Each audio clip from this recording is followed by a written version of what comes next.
l'Église de Jésus, quand elle cherche le Saint-Esprit, elle doit avoir dans sa pensée que si c'est le Saint-Esprit que je cherche, je ne peux pas le chercher à ma volonté, à ma façon.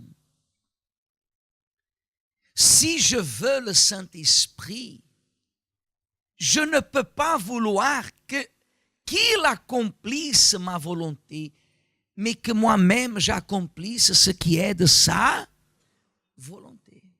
La promesse du Saint-Esprit est la promesse la plus facile à recevoir. La promesse du Saint-Esprit est la promesse la plus facile qui existe de recevoir. Il n'y a pas dans la Bible une promesse qui soit si facile de recevoir comme celle du Saint-Esprit. Amen. Mais vous voyez que c'est une des promesses qui se manifeste le moins au milieu de l'Église de Jésus. Parmi l'Église de Jésus, peu de personnes arrivent à être baptisées du Saint-Esprit. Et ce pourquoi? Parce que le Saint-Esprit n'est pas comme une femme ou comme un homme. Le Saint-Esprit n'est pas comme à peine dans un mariage. Le Saint-Esprit, c'est bien plus que ça. Le Saint-Esprit, c'est la plénitude divine. Le Saint-Esprit, c'est la marque divine. Le Saint-Esprit, c'est Dieu lui-même en esprit qui a établi une façon de demeurer à l'intérieur de l'homme. C'est là que nous comprenons que la personne qui va être baptisée du Saint-Esprit, elle reçoit la révélation de se vider à elle-même, de se renoncer à qui? À elle-même. De faire ce qui est de la volonté de Dieu seulement. Et vous savez, qui sont les personnes sur terre qui font le moins la volonté de Dieu?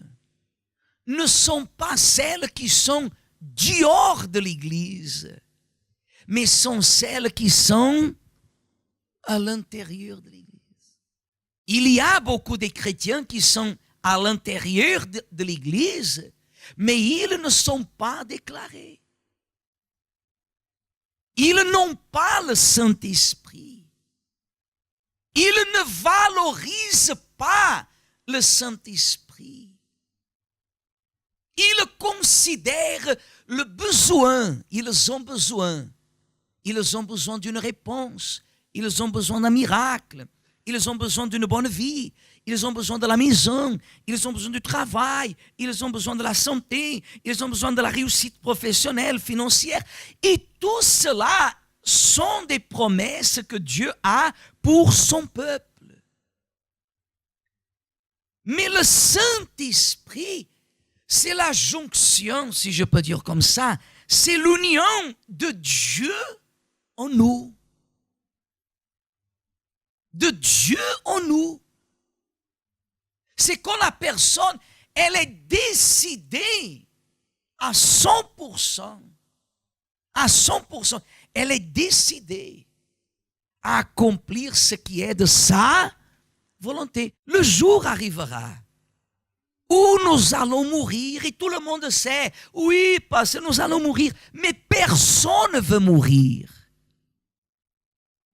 Par exemple, demandez à quelqu'un qui a les papiers, si elle est capable, si elle est disposée à perdre les papiers. Non. Maintenant qu'elle a les papiers, elle veut quoi? Avoir les papiers. Il y a des personnes qui gardent leur fierté, leur position, leur caractère. Je suis comme ça. Je ne suis pas comme les autres. Leur regard hautain, hein, qu'on a déjà parlé à ce sujet, qui regarde son orgueil, qui garde sa fidélité orgueilleuse, qui garde sa position, pensant qu'elle est quelque chose. Et c'est beaucoup plus facile de se cacher derrière une apparence que de montrer ce qui est la vérité.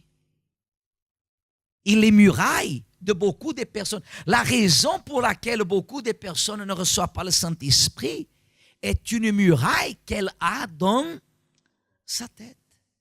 Vous comprenez dans le livre de Josué, ouvrez votre Bible s'il vous plaît, Josué, chapitre 5.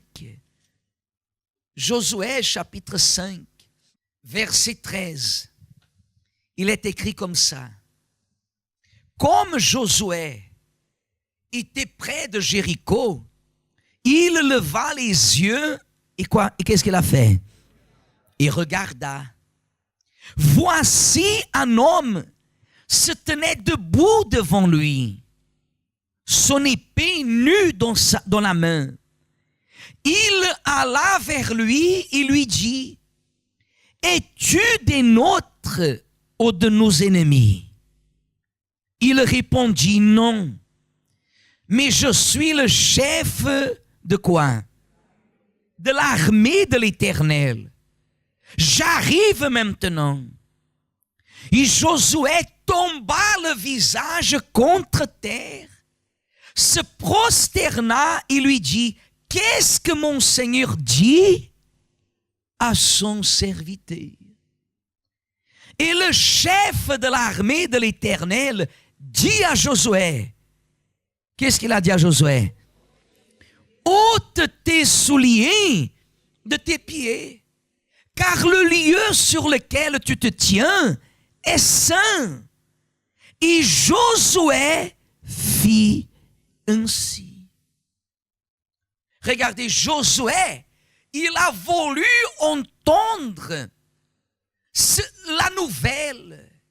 Il a voulu savoir ce que Dieu voulait lui parler. Il s'est prosterné, il a fait correctement. Il a mis le visage par terre, il a fait correctement. Il a demandé pour qu'il parle. Il a dit, qu'est-ce que mon Seigneur dit à son serviteur? Je veux entendre ce que vous avez à me dire. Et qu'est-ce que l'ange de l'Éternel, il a dit à Josué? Hein? Il a dit ce qu'il ne s'attendait pas. Il a dit ce qu'il ne s'attendait pas. D'ailleurs, il n'a rien dit, à vrai dire, il a demandé. Dans les médias, il a dit, ôte tes souliers, les souliers de tes pieds. Ôte les souliers de tes pieds. Lorsque Moïse a été envoyé dans la même mission, Dieu a dit à Moïse de faire quoi? Quand il a vu le buisson qui brûlait, et il est parti pour voir cette merveille. Quand il s'est approché, qu'est-ce que Dieu a demandé à Moïse de faire? Ôte tes souliers. À Josué, qu'est-ce qu'il dit de faire? Ôte tes souliers. Et aujourd'hui, dans nos jours, lorsque Dieu, il parle avec nous, cette expression que l'ange a donné à Josué de lui dire comme ça, ôte tes souliers, dans nos jours, représente exactement la façon comme nous nous présentons devant Dieu. La personne, des fois, elle a une façon d'agir. Elle veut que Dieu fasse Parce qu'elle sait qu'il est écrit que Dieu va faire, mais elle n'apprend pas à être à sa place. Et c'est visible. Au milieu de l'Église, ce qui détruit l'Église, ce n'est pas le diable. Ce n'est pas le diable qui détruit l'Église. Ce qui détruit l'Église, vous savez ce que c'est? Ce sont les personnes qui n'ont pas le Saint-Esprit. Parce que Jésus a dit que ceux qui ont le Saint-Esprit sont ceux qui seront ses témoins. Et l'Église de Jésus, elle est constituée par des témoins. Et qui sont ceux qui sont les témoins? Sont ceux qui ont le Saint-Esprit, sont ceux qui ont et qui vivent, pas en faisant ce qu'ils veulent, mais qui vivent et qui sont ce que Dieu veut qu'ils soient. La personne, elle peut mentir aux hommes. Des fois, la personne, elle ment, mais elle ne considère pas que c'est un mensonge. Des fois, la personne, elle ment, mais dans sa tête, elle développe une philosophie ou une pensée, une idéologie, que ce n'est pas un mensonge. Mais elle est en train de mentir. Elle ment. Et des fois, elle ment. Vous savez pourquoi? Parce qu'elle sait qu'il y a d'autres personnes qui mentent. Des fois, la personne, elle prostitue, elle adultère, parce qu'elle sait qu'il y a d'autres personnes qui quoi? Qui adultèrent. Des fois, la personne, elle suit les attitudes des autres qui sont à l'église. Mais la Bible ne nous montre pas, et quand vous êtes venu à l'église, personne ne vous a dit comme ça, ma sœur, à partir d'aujourd'hui, vous allez regarder cette sœur-là. Mon frère, à partir d'aujourd'hui, vous allez regarder ce pasteur-là. Est-ce que c'est ça? Quand la personne vient à l'église, qu'est-ce qu'on lui dit? De regarder qui? Le Seigneur Jésus. D'être l'exemple. D'être l'exemple. De renverser cette muraille d'apparence. La personne qui a une muraille d'apparence, elle bâtit cette muraille d'apparence. Elle vit encerclée, sa vie, elle est que ça. Et au bout de quelques années, à l'église, moi j'ai déjà vu ça. Moi j'ai déjà vu des jeunes hommes, des jeunes filles à l'église vivre une apparence. Arriver même des mamans, des papas à l'église, arriver même à convaincre les autorités de l'église, à convaincre les pasteurs, à convaincre des fois un responsable de ceci, de ça. La personne, elle vit pendant un moment, mais au bout d'un moment, et ce moment que je vous parle, ça peut durer 2 ans, 3 ans, 4 ans, 5 ans, mais au bout d'un moment, cette apparence, elle se révèle. Et la personne, elle comprend qu'elle n'a pas de vie en elle. Et c'est là que le diable l'appelle à sortir de quoi? De l'église. Parce que le diable ne tire personne de l'église. Ce qui fait la personne sortir de l'église, c'est elle-même. C'est le manque de témoignage qui existe en qui? En elle. Le manque de témoignage. La personne, elle ne comprend pas que le témoignage qu'elle donne ne lui permet pas de renverser les murailles, ni même d'entrer dans la terre promise. Vous avez un mari, vous êtes marié, demandez à votre mari, chérie, dis-moi une chose, je vais à l'église depuis 5 ans, qu'est-ce que tu vois de différent, moi? Ah, parce que si je demande ça, je sais déjà ce qu'il va dire. Non, parlons la vérité. Parlons la vérité. Parce que votre époux, il peut dire comme ça, tu es bizarre. Tu n'es plus la même personne. Ou il peut dire comme ça, depuis que tu vas à l'église, je ne vois aucun changement. Tu es exactement la même personne. Ton langage, le même. Tes habitudes, le même. Même le regard, le même. Même les expressions, les mêmes. Il n'y a pas de témoignage. Et la Bible dit, Jésus a dit qu'en recevant le Saint-Esprit, nous serions ses témoins. Quand la personne renverse ses murailles, elle laisse tomber sa volonté pour accomplir la volonté de qui? Et Dieu permet que vous soyez humiliés. Et Dieu permet que nous passions par des humiliations, mais il fait grâce à qui? aux humbles. Si je passe par des humiliations, mais si j'agis d'une façon humble, alors Dieu fait grâce. Dieu justifie. Et la vie de cette personne devient un témoignage. Amen, Église. Vous avez compris? Les murailles de la tête, Église. Les murailles. Les murailles qui se trouvent ici. Les murailles qui se trouvent ici. Les murailles qui ont été bâties par la tête des autres.